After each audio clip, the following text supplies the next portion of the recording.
નમસ્કાર વિદ્યાર્થી મિત્રો, દરેકનું હાર્દિક સ્વાગત છે. ધોરણ 11 વિષય ભૂગોળ સ્વાધ્યાયનું સોલ્યુશન, ચેપ્ટર નંબર 16 ભૌગોલિક માહિતી અને નકશા નિર્માણ. મિત્રો, સંપૂર્ણ સ્વાધ્યાયનું સોલ્યુશન કરીશું તે પહેલાં ચેનલમાં નવા છો તો ફટાફટ સબસ્ક્રાઇબ કરી લેશો. તમારા મિત્રોને પણ આ જે વિડીયો શેર કરશો. બીજી વાત કે તમારા ભૂગોળની અંદર અથવા તો અન્ય વિષયની અંદર કોઈ પણ ચેપ્ટર કોઈ પણ વિષયમાં લખવાનું બાકી છે તેનું સંપૂર્ણ જે સોલ્યુશન છે આ વિડીયો ડિસ્ક્રિપ્શનમાં તેની લિંક મળી જશે. વિડીયો મારફતે તમે એ જોઈ લેશો. મિત્રો, વિડીયોની અંદર શરૂઆત કરીએ પ્રશ્ન 1. નીચેના પ્રશ્નોના સવિસ્તર ઉત્તર આપો. જેની અંદર પહેલો પ્રશ્ન છે, પ્રમાણ સમય એટલે શું? ભારતનો પ્રમાણ સમય કેવી રીતે નક્કી કરવામાં આવે છે? તો ચાલો જવાબ જોઈએ. વિડીયોને લાઇક કરી દેશો. મિત્રો, જવાબ છે પ્રમાણ સમય એટલે કે સ્ટાન્ડર્ડ ટાઈમ. જુદા જુદા રેખાંશ વૃત્ત પર આવેલા સ્થળોનો સ્થાનિક સમય જુદો જુદો હોય છે અને તે પ્રમાણે બધા વ્યવહારો થાય છે, જેને કારણે અનેક કાર્યોમાં મુશ્કેલી સર્જાય છે. આ મુશ્કેલી દૂર કરવા માટે દરેક દેશ પોતાની મધ્યમાંથી પસાર થતા રેખાંશ વૃત્તનો સ્થાનિક સમય આખા દેશના સામાન્ય સમય તરીકે નક્કી કરે છે, જેને તે દેશનો પ્રમાણ સમય કહે છે, અને એ મધ્યસ્થ રેખાંશ વૃત્તને પ્રમાણ સમય રેખા કહે છે. ભારતનો પ્રમાણ સમય તો કે ભારતનો પ્રમાણ સમય દેશના મધ્ય ભાગમાંથી પસાર થતા 82.5 પૂર્વ રેખાંશ પરથી નક્કી કરવામાં આવે છે. આ પ્રમાણ રેખાંશ વૃત્તથી ની પશ્ચિમમાં અલ્હાબાદ અને પૂર્વ તરફ વારાણસી શહેરમાં આવેલો છે. ભારતની પ્રમાણ સમય રેખા 82.30 પૂર્વ રેખાંશ વૃત્ત ઉત્તર પ્રદેશના મિર્ઝાપુર જિલ્લામાંથી તથા ચંપા પાસેથી પસાર થાય છે. ભારતના રેખાંશીય વ્યાપને કારણે સ્થાનિક સમયમાં મોટો તફાવત છે. ગુજરાતના કચ્છ અને અરુણાચલ પ્રદેશમાં થતા સૂર્યોદયના સમયમાં ફેરફાર જોવા મળે છે, કારણ કે ગુજરાતના કચ્છ અને અરુણાચલના અંત્ય સ્થળો વચ્ચે લગભગ 30 ડિગ્રી રેખાંશોનો તફાવત છે, જેથી કરીને સ્થાનિક સમયમાં આશરે 2 કલાકનો તફાવત પડે છે, કારણ કે સૂર્ય સામેથી પૃથ્વી પરનું એક રેખાંશ 4 મિનિટમાં પસાર થાય છે, એટલે કે 30° × 4 એટલે કે 120 મિનિટ. તેથી જ્યારે અરુણાચલમાં સૂર્યોદય થયો હોય ત્યારે કચ્છમાં હજી રાત બાકી હોય છે. કચ્છની સરખામણી ઉત્તર પૂર્વના રાજ્યોમાં સૂર્યોદય આશરે 2 કલાક વહેલા થાય છે. સમયના આ તફાવતને 82.30 પૂર્વ રેખાંશના સ્થાનિક સમયને ભારતીય પ્રમાણ સમય એટલે કે ઇન્ડિયન સ્ટાન્ડર્ડ ટાઈમ IST તરીકે સ્વીકારવામાં આવ્યો છે, જે ગ્રીનિચના સમય કરતાં 5 કલાક 30 મિનિટ આગળ છે, જેથી દેશની બધી ઘડિયાળો એક સરખો સમય બતાવે છે. પ્રશ્ન 2. અક્ષાંશ વૃત્ત અને રેખાંશ વૃત્ત આકૃતિ સહિત સમજાવો. તો જોઈએ. પહેલું જોઈએ અક્ષાંશ વૃત્ત. તો કે ગોળાકાર પૃથ્વી પોતાની ધરી પર 24 કલાકમાં એક આંટો ફરે છે, તેને પૃથ્વીની દૈનિક ગતિ કહે છે. પૃથ્વી સપાટી પર આવેલું કોઈ પણ સ્થળ ચોક્કસ 24 કલાકમાં એક આંટો ફરે છે અને તે એક સ્થાનિક વર્તુળ રચે છે. આ વર્તુળને અક્ષાંશ વૃત્ત કહે છે, એટલે કે અક્ષ પ્લસ અંશ પ્લસ વૃત્ત વર્તુળ બરાબર અક્ષાંશ વૃત્ત. વિષુવવૃત્ત એટલે શૂન્ય અંશ અક્ષાંશ વૃત્ત, કે જે સૌથી મોટું અને મુખ્ય અક્ષાંશ વૃત્ત છે, જે પૃથ્વીના ગોળાના 2 સરખા ભાગ કરે છે.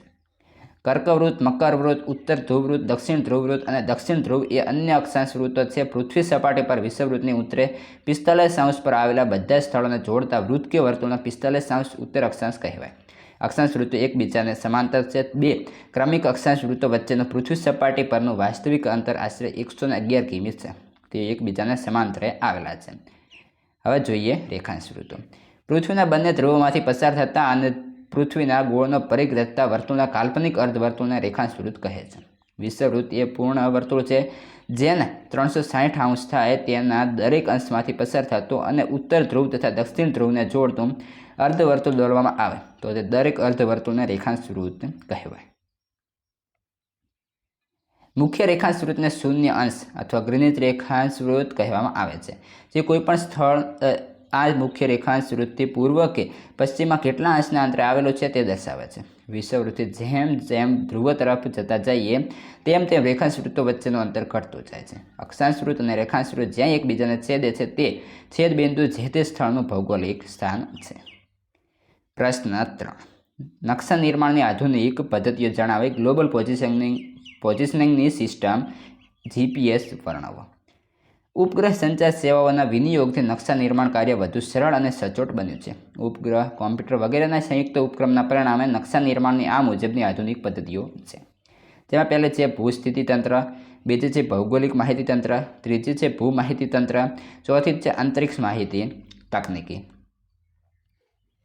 ગ્લોબલ પોઝિશનિંગ સિસ્ટમ સર્વે ઋતુમાં કામ કરતી રેડિયો નૌકાયન પ્રણાલી છે. આ પ્રણાલી યુએસએના લશ્કર દ્વારા વિકસાવવામાં આવે છે. આ પ્રણાલી માટે પૃથ્વી ફરતે કુલ 24 ઉપગ્રહો સતત કાર્યશીલ રાખવામાં આવ્યા છે. પ્રત્યેક ઉપગ્રહનો કક્ષા પ્રમાણ સમય 12 કલાકનો છે. આ ઉપગ્રહોમાંથી માહિતી સૂચક રેડિયો તરંગો મોકલવામાં આવે છે, જેને સિગ્નલ્સ કહે છે. ભૂસપાટી પરના ભૂમિ નિયંત્રણ કેન્દ્રો ઉપર આ સંકેતો ઝીલાય છે અને પછી તે પુનઃ પ્રસારિત થાય છે. આ પુનઃ પ્રસારિત થયેલા સંકેત તરંગો વ્યક્તિગત વપરાશકાર પોતાના સ્થાનમાં ઝીલે છે. જીપીએસના ફાયદા તો કે વ્યક્તિ પોતે જે તે સમય પૃથ્વી સપાટી ઉપર ક્યાં છે તે જાણી શકે છે. વ્યક્તિ પોતાના સ્થાનની છબી કોમ્પ્યુટર પર જોઈ શકે છે અને તેના આધારે પોતાના કાર્યનું આયોજન સરળતાથી કરી શકે છે. કોઈપણ સ્થળ સમુદ્ર સપાટીથી કેટલી ઊંચાઈ પર આવેલો છે તે જાણી શકાય છે.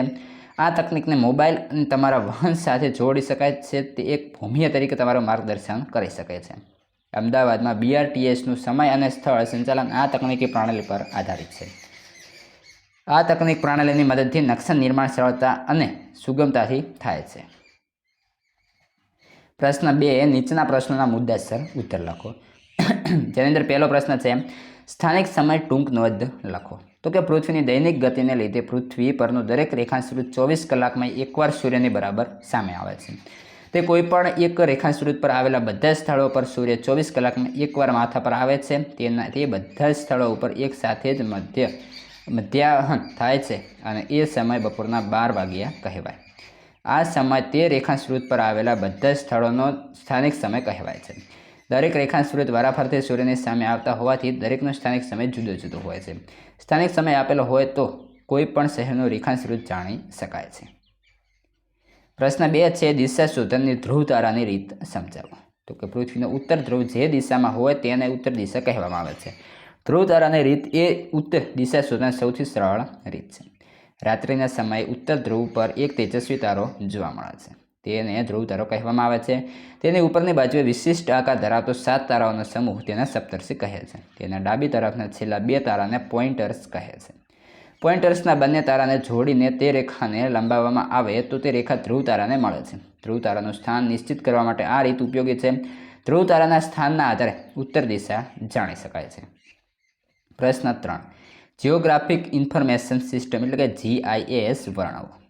GIS પ્રણાલીમાં વિવિધ સ્તરની ક્ષેત્રીય માહિતીના અવલોકનના આંકડા કે ડેટાબેઝનો સંગ્રહ કરવામાં આવે છે. GIS વાસ્તવિક વિશ્વ સાથે સંબંધિત હોય તેના આંકડાનો સંગ્રહ, ઈચ્છાનુસાર તેમની પુનઃપ્રાપ્તિ, રૂપાંતરણ અને તેને પ્રસ્તુત કરવા માટેનું પ્રબળ ઉપકરણ છે. આ એક કમ્પ્યુટર આધારિત પ્રણાલી છે. કોઈપણ પ્રદેશની પ્રાકૃતિક, સાંસ્કૃતિક, આર્થિક વગેરે વિગતોને તે પ્રદેશના ક્ષેત્રીય અર્થઘટન માટે GIS તક પૂરી પાડે છે. તેની કાર્યપ્રણાલીના 2 ભાગ પડે છે, વેક્ટર અને રાસ્ટર. આ પ્રણાલીઓનો ઉપયોગ કરવા માટે વિશેષ અભ્યાસ કે પ્રશિક્ષણ લેવું પડે છે. આ પ્રણાલીની મદદથી કોઈપણ આંકડાકીય માહિતીનું ઉત્કૃષ્ટ રીતે નકશાંકન કરી શકાય છે. આગળ છે પ્રશ્ન 3 નીચેના પ્રશ્નોના સંક્ષિપ્તમાં ઉત્તર લખો. પહેલો પ્રશ્ન છે દિશા શોધનની રીતો જણાવો. જવાબ જોઈએ. પૃથ્વીનો ઉત્તર ધ્રુવ વૃત્ત જે દિશામાં હોય તે ઉત્તર દિશા કહેવાય. એ સિવાય દિશા જાણવાની કેટલીક રીતો આ પ્રમાણે છે, જેમ કે ધ્રુવ તારાના આધારે, લાકડી અથવા પેન્સિલની મદદથી, ઘડિયાળની મદદથી, ચુંબકીય કંપાસની મદદથી. સપ્તર્ષી તારા સમૂહ એટલે શું? જવાબ જોઈએ. ધ્રુવ તારાની ઉપરની બાજુએ વિશિષ્ટ આકાર ધરાવતો 7 તારાઓનો સમૂહ આવેલો છે, તેને સપ્તર્ષી કહે છે. તેમાં ડાબી તરફના છેલ્લા 2 તારાઓને પોઇન્ટર્સ કહે છે. પોઇન્ટર્સના 2 તારાને જોડીને તે રેખાને લંબાવવામાં આવે તો તે રેખા ધ્રુવ તારાને મળે છે. પ્રશ્ન 3 છે રેખાંશવૃત્તના 2 લક્ષણો જણાવો. પૃથ્વીના બંને ધ્રુવોમાંથી પસાર થતા અને પૃથ્વીના ગોળનો પરિઘ રચતા વર્તુળના કાલ્પનિક અર્ધવર્તુળને રેખાંશવૃત્ત કહે છે. તેના લક્ષણો આ પ્રમાણે જ છે.